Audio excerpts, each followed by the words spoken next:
Matemática, simples, simples, simples e prática, prática. Olá, certamente se você está assistindo essa videoaula é porque quer aprender um pouco mais sobre matemática, não é verdade? E isso é ótimo. Aprender, se preparar, é o melhor caminho para quem quer vencer. E eu ofereço a você aqui no canal Matemática Simples e Prática centenas de videoaulas, todas elas feitas com muito carinho e com a experiência de quem já trabalha com matemática há quase 30 anos. Venha comigo! Encerrando a correção das atividades do primeiro bimestre aí do PET 2021, dentro dos temas semelhança de triângulos e trigonometria no triângulo retângulo, da página 28 da apostila, eu trago para você a correção das atividades 1, 2, 3, 4 e 5 da semana 4, primeiro ano do ensino médio, plano de estudo tutorado, volume 1 de 2021. Esse conteúdo é muito bom de se trabalhar, eu adoro geometria plana, tanto a geometria plana quanto a geometria espacial são muito significativas no nosso dia a dia, a gente depara com situações que necessitam desses conhecimentos com muita frequência. A primeira proposta aí dentro do tema geometria plana é: considere a seguinte semelhança, o ângulo do triângulo grande aí, ACD, ele é congruente, ele tem a mesma medida do ângulo do triângulo pequeno A', C', D', né? Aqui já dá pelo visual para perceber isso. O ângulo C, que é esse aqui, ele é congruente ao ângulo C' do triângulo menor. E o ângulo D, que é esse camarada aqui, ele é semelhante a esse ângulo D' do triângulo pequeno, certinho? Então, a gente pode perceber que são dois triângulos semelhantes pelo caso ângulo, ângulo, ângulo. Ou seja, todos os ângulos são congruentes, têm a mesma medida, né? Baseado nisso, a proposta é: a soma dos valores obtidos de x e y são quais? Ora, esse problema é um problema extremamente fácil. Extremamente fácil. Basta ver que esse lado AC é o dobro do lado A'C'. Então, se 14 aqui vai para 7, que é a sua metade, qual o valor que vai para 8? 8 é a metade de qual valor? 8 é a metade de 16, então eu já posso ter certeza que o y vale 16. O mesmo eu posso dizer em relação ao x. Olha, se esse lado AD vale 12, o lado A'D' só pode valer a metade, que é 6. Então, o x vale 6, não é? E o y vale 16, que é o dobro de 8. Então, x mais y é 6 mais 16, que dá 22. Alternativa correta, letra C. Estuda direitinho aí, viu? Vamos agora à correção do problema número 2, que também é um problema muito bacana, e diz o seguinte: a figura mostra um prédio de altura H que projeta no solo uma sombra de 30 metros de extensão. Nesse mesmo instante, uma pessoa de altura 1,80 tem uma sombra de 2 metros. Então, a altura H do prédio vale quanto? Veja, aqui a gente tem que estar atento à semelhança dos triângulos. Esse triângulozinho, veja que tem aqui 2 metros de base e altura 1,80. Esse triângulo maior tem 30 metros de base e a altura é quanto? Então, a proporcionalidade deve ser a seguinte: ou você trabalha dentro desse triângulo, tipo 2 sobre 1,80 tem que ser igual a 30 sobre o H, ou então também você pode pegar aqui H sobre 1,80 é igual a 30 sobre 2, ou você ainda pode vir do pequeno para o grande, 2 sobre 30 é igual a 1,80 sobre H. Mas eu vou pegar aqui H sobre 30, vou pegar daqui para cá nesse. Olha, H sobre 30 tem que ser igual a 1,80 sobre 2. Tem várias maneiras de resolver e todas elas muito simples. Basta você olhar a sequência que você pegou. Olha, H que é a altura sobre 30 que é a base, 1,80 que é a altura sobre 2 que é a base. O que você fizer antes da igualdade, você tem que fazer depois da igualdade na mesma proporção. Certinho? Multiplicando em cruz, 2H é igual, aqui no caso, 3 vezes 8, 24, elevei 2, 3 vezes 1, 3 e 2, 5. Tem um zerinho aqui, coloque lá. Mas você pode fazer a continha aí no lápis, tranquilo. Sobrou o quê? 54, que dividido por 2 dá 27. Se 2H dão 54, obviamente, 1H sozinho dá 27. Simples assim. Alternativa correta, letra B. B de bom dia, boa tarde, boa noite, bons estudos. Vamos aí à correção da atividade número 3, também muito interessante. Essa atividade é muito comum aí nas provas de concursos, vestibulares, do Enem. No livro didático tem muito esse tipo de questão. Questão muito interessante. Um avião decola mantendo ângulo constante de 30 graus com o horizonte até atingir a altura 10.000 metros em relação ao solo. Qual a distância D que o avião percorreu? Ora, andar de avião é muito gostoso, né? Muita gente tem medo aí de voar, mas é muito legal, significa liberdade, né? E eu espero que logo a gente possa novamente retomar essa liberdade. Então, qual é o valor do D de distância aí? Aqui, na verdade, a gente já partiu para a trigonometria no triângulo retângulo. Por quê? Por quê? Porque tem 30 graus. Envolveu graus, trigono. Então a gente vai trabalhar a trigonometria. Ou seja, aqui a gente precisa aplicar seno, cosseno ou tangente. E eu tenho uma afeição muito grande por esse conteúdo, até produzi um clipe com minha turma sobre trigonometria. E aqui no caso a gente tem o envolvimento do cateto oposto e da hipotenusa. Hipotenusa é o lado grande do triângulo e cateto são os lados pequenos. E a gente vai usar o cateto oposto e hipotenusa. O que é que a gente usa? E o seno no triângulo, como é que a gente usa? É o cateto oposto sobre a hipotenusa. Sim, quando a gente usa cateto oposto e hipotenusa, a gente usa o seno. Seno de alfa é igual cateto oposto sobre hipotenusa. Mas como saber quanto é o seno de 30? Como eu disse, eu tenho uma afeição muito grande por trigonometria e tem uma musiquinha que eu sempre uso para calcular aí o seno, cosseno e a tangente de ângulos notáveis, para a gente memorizar, olha. Aí boto 1 e boto 2 e boto 3. Aí boto 3 e boto 2 e boto 1. E depois coloco 2 no denominador de cada um. Aí boto 1 e boto 2 e boto 3. E boto 3 e boto 2 e boto 1. E depois coloco 2 no denominador de cada um. Nem vou pôr a tangente agora porque a gente não vai precisar. Tangente é cateto oposto sobre cateto adjacente. Como não fala nada de cateto adjacente, a gente vai usar o seno, né? Já foi visto. E o seno está aqui. Quanto que é o seno de 30? O seno de 30 é 1/2. Então eu vou colocar 1/2 no lugar que anteriormente era o seno de 30, né? Seno de alfa, esse alfa aqui pode ser colocado no lugar dele qualquer ângulo, e eu estou usando agora o 30, certinho? E o seno de 30 é 1/2. E isso é cateto oposto, quem está longe do ângulo, 10.000 sobre hipotenusa, que eu chamo de D. Multipliquei em cruz, D vezes 1 é D, 2 vezes 10.000, 20.000. Simples assim. Alternativa correta, letra A. A de avião, A de ângulo, A de aprendizado, ok? Vamos agora à correção da atividade número 4, que diz o seguinte: a área do triângulo ABC, de altura h igual a raiz de 2, sendo x igual a 30 graus e y igual a 45 graus, é igual a quanto? Olha, aqui já engrossou um pouquinho o caldo. Então, para a gente organizar aqui, a gente vai chamar essas projeções aqui, essa de M e essa de N.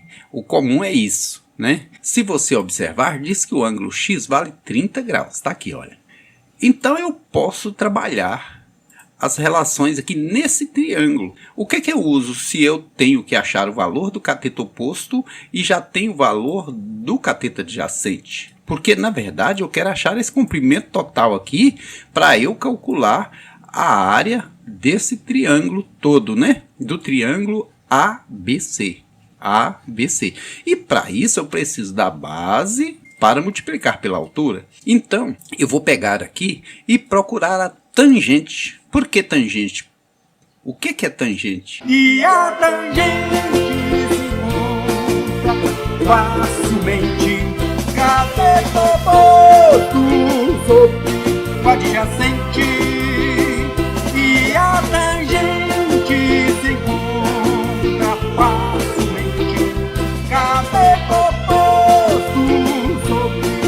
adjacente. É simples assim. Então vou pegar a tangente de alfa e dizer que ela é o mesmo que o cateto oposto aqui, que vai ser o M sobre o cateto adjacente, que é o H. Tangente de 30, quanto que é? Vamos recorrer novamente à nossa tabelinha. Tangente de 30, raiz de 3 sobre 3. E isso precisa ser igual ao cateto oposto. Quem é oposto ao ângulo X aqui? O M sobre cateto adjacente. Quem é cateto adjacente? O H, que vale raiz de 2. Multiplicado em cruz aí, 3m igual raiz de 2 vezes raiz de 3, raiz de 6. A gente multiplica raízes multiplicando só esses elementos aqui, olha. Então, vai ficar m igual raiz de 6 sobre 3. Já achei o valor do m. Agora eu vou procurar o valor do n na mesma fórmula, na fórmula da tangente. Por quê? Porque eu vou usar cateto oposto ao ângulo sobre cateto adjacente.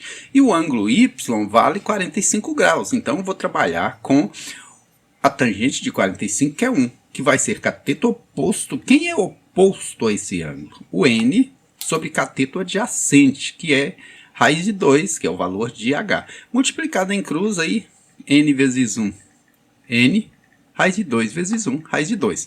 Olha aí que eu já achei o valor da projeção m e o valor da projeção n. Basta somá-las que eu acho a base. Então, a área de triângulo, que é base vezes altura sobre 2, fica área do triângulo, base que é m mais n, né? Juntando os dois aqui, ou seja, juntando raiz de 6 sobre 3 mais raiz de 2, vezes a altura h, que está aqui, sobre 2. O que eu faço agora? Vou multiplicando 1 a 1. Raiz de 6 vezes raiz de 2, raiz de 12 sobre 3. Mas raiz de 12 é o mesmo que dizer raiz de 4 vezes 3. E raiz de 4 são 2. Então eu tiro aqui da raiz, fica só o 3 aqui dentro, né? Agora, a raiz de 2, verdinha, bonitinha, de esperança, vezes raiz de 2, dá raiz de 4, que é 2. Isso tudo dividido por esses dois pretinhos aqui, que eu vou colocar na horizontal.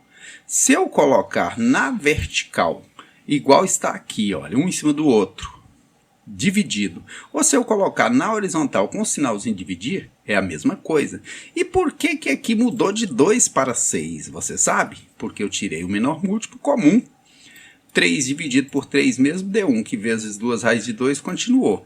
3 dividido por 1, que está debaixo do 2, 3 vezes 2, 6. Por isso que aqui virou 6. Isso tudo dividido por 2. Então o que eu faço? Dividir por 2 é multiplicar em cruz. Então fica 2 raiz de 3 mais 6 sobre 6. Por que sobre 6? Porque a gente multiplica em cruz. É como se eu multiplicasse isso tudo pelo 1 que está debaixo do 2, então não mudou nada, né? Qualquer número multiplicado por 1 continua. E 3 vezes 2 que deu 6. Porém, quando você olha as alternativas, para complicar um pouco, eles ainda foram um pouco além e deram uma modificada. Mas esse número aqui é exatamente um desses. Como saber isso? Olha, se você pegar aqui, não é porque aqui não tem o denominador. Se você pegar aqui, olha, se a gente isolar esse um sexto, vou até abrir um espacinho aqui, ó, um sexto. Você vem fazendo 2 raiz de 3 dividido por 1, dá quanto? 2 raiz de 3 mesmo. 6 dividido por 6 vira 1 que desaparece. 6 dividido por 1 continua 6. Então fechou. A alternativa correta, a letra B. B de bom dia, boa tarde, boa noite, bons estudos. Estuda direitinho aí, viu? Então, nós vamos agora à correção da última atividade, da atividade número 5, uma atividade super interessante, explora aqui um pouco mais o conhecimento do aluno, volta lá no conteúdo do 8º ano, e a proposta é, em um jogo de sinuca, uma bola é lançada do ponto O para atingir o ponto C, passando pelos pontos A e B, seguindo a trajetória indicada na figura a seguir. Sem perceber, o jogador precisa estar calculando os ângulos certinho. Pelo menos ele tem que ter uma noção intuitiva disso. Porque veja, ele dá uma tacada na bola, ela vem, bate e volta na tabela aqui, vai lá e cai na caçapa C. Ora, para calcular esses ângulos aqui, tudo na cabeça, meu amigo, minha amiga, tem que ter muito treinamento, né? Primeiro, a gente tem que saber que se trata de um retângulo. A mesa de sinuca ela é retangular, né? Até porque se não for, ela bagunça a vida dos jogadores. E o que a matemática diz sobre isso, sobre essas batidas da bola aqui na tabela? Ela diz, através da segunda lei da reflexão, que o ângulo de reflexão é sempre igual ao ângulo de incidência. Por exemplo, aqui a bola vai e bate, né? Ela forma um ângulo quando ela volta. Veja que a hora que a bola voltou, formou um ângulo. Ela bate nessa tabela, torna a voltar. E esse ângulo formado aqui, olha, precisa ser exatamente congruente a esse, ter a mesma medida. É isso que diz essa lei, que esse ângulozinho tem exatamente a mesma medida desse. Então, a partir daí, o que eu vou fazer?